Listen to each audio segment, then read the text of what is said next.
Sibingelele baba Mongameli Nkonyane, umama Mongamelikazi, umndeni wonke waNkonyane nesihlobo, sibingelela abaholi bamabandla abakhona phakathi kwethu. Izihlanga zonke zibaliwe, ngeke ngisakwazi ukuziqeda, kodwa ngiyafisa ukubingelela bonke obaba phambi kwami, ngibingelela obaba nomama, yintsha yonke. Bese ngibingelela abaholi esihamba nabo, ubaba umeya Zwakele, usekela wakhe baba Nkosi, umama sihamba naye ngapha uMkhwanazi, ngibingelele umntwana waseNdlunkulu Somlomo. Kuyahlonipheke makhona insizwa sezivuthiwe. Siyashoda intanga yethu manje, ngiyabona kufuna kancane sibuye siqoqaqoqe kulezi ey'ncane ezikhulayo. Siyabingelela kunina nonke igama likaJesu Kristu, amen.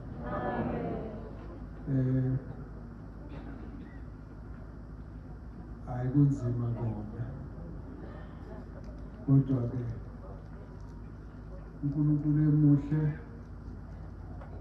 uzokwazi ukuthi asiduduze sonke emzimbeni. Kunesisho sesintu esithi efelweyo ayibanjelwa zwi. Lokho kusho ukuthi uma usesimweni esinjengalesi, ubuhlungu oba nabo bujula ngokuthi kufanele sikwamukele lokho ozokusho ukuthi unobuhlungu ozama ukuthi ukuveze okufanele kwelashwe kubo. Ngiyafisa ukudlula kulelo gama ngoba impilo kababa benazo lezi nkinga ezibalwayo. Baba uMtimando bebeka, uNdodakazi Mzwile nabanye bebeka, kodwa kukho konke lokho ubuhlungu ubaba uNkonyane lokumuntu wokuthula, lokumuntu woxolo. Ngithe mangilalela ngambona nje esho ngaphakathi lapha kuLuke 23 verse 34, baba baxolele ngoba abakwazi abakwenzayo. Engifisa ukuthi sonke sibambe lapho, ukuthi kwesinye isikhathi ukukhulu umuntu uvela ngaleso sikhathi ethukwa ejivazwa.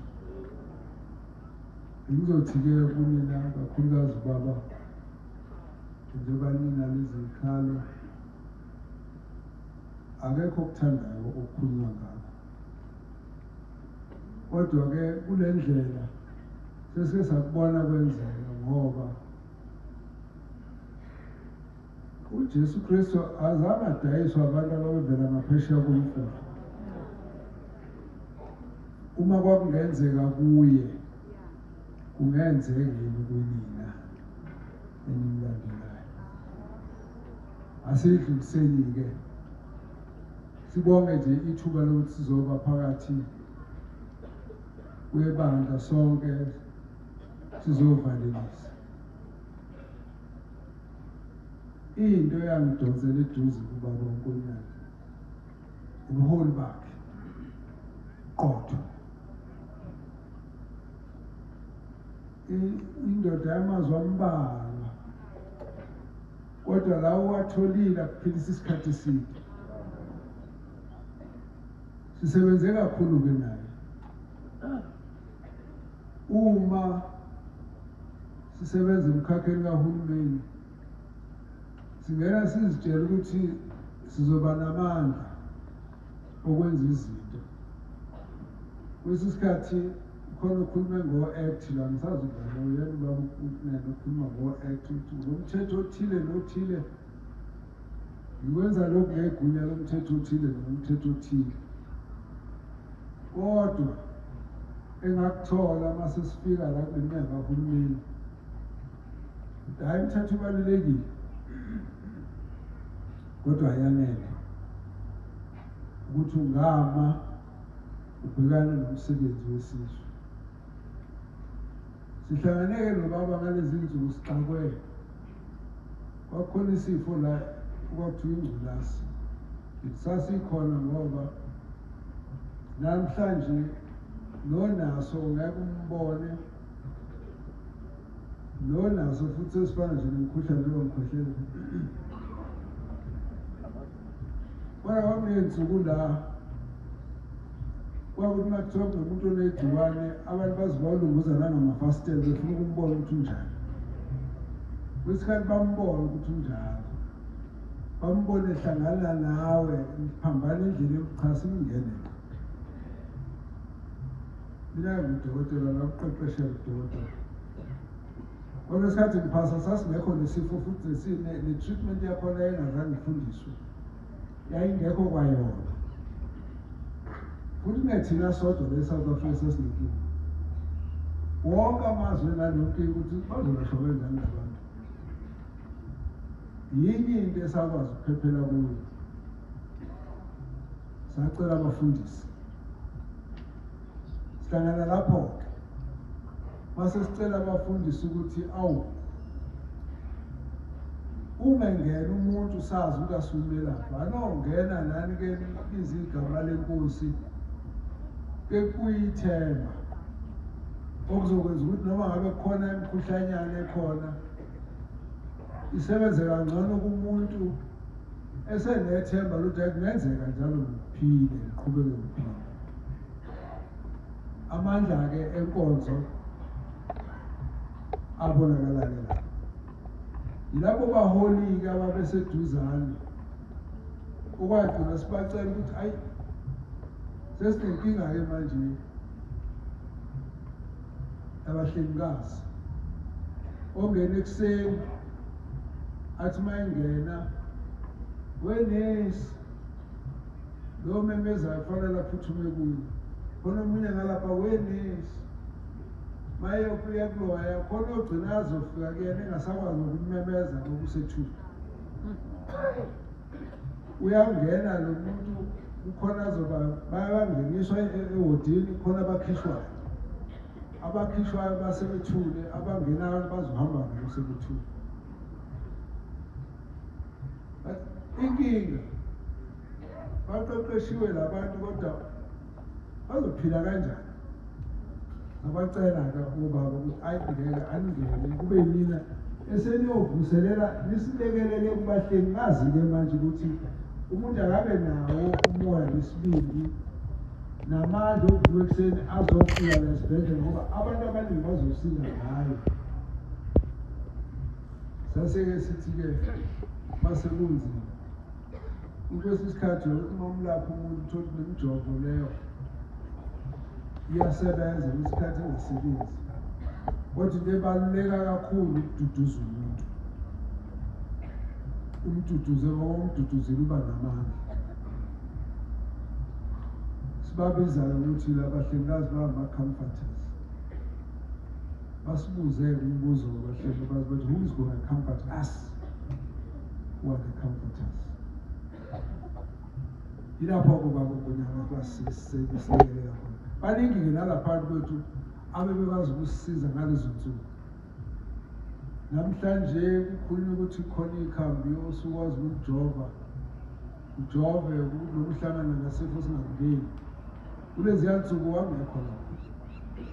Ngeke ngikwazi ukuwakhohlwa amagalelo abantu abanjengalaba ubaba kunyana kwakuthi masixakile sihlale phansi kube yibona abasikhombisayo indlela ukuthi kufanele kuhanjwe.